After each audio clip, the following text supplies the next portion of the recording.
আসলে আমি কিছু কথা বলতে চাই, তো সেই কথাগুলা বলতাম না, বুঝছেন?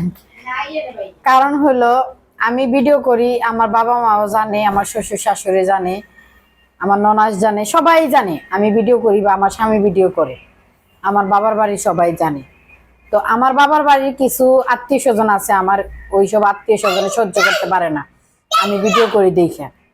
আমার আব্বা আম্মার সামনে আইসা বলবো তোমার মেয়ে ভিডিও করে, তোমার মেয়ে অমুক করে, তোমার মেয়ের জামাই এটা করে।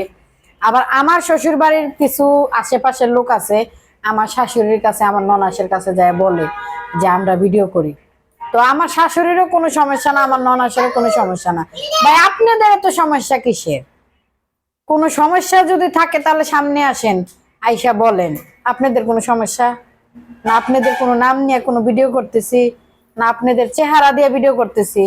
আমি ভিডিও কইরা খাই, সেটা আমার ব্যক্তিগত ব্যাপার, আপনাদের কোনো ব্যক্তিগত ব্যাপার না। তো সেই ক্ষেত্রে আপনারা নাক গলান কিসের জন্য রে ভাই? মানে নাক গলানোটা কি আপনাদের পেশা? যে আপনাদের পেশা নাক গলানি? ওইগুলা বাদ দেন, বুঝছেন? নিজের চরকায় তেল দিতে শিখেন, মানুষের চরকায় না।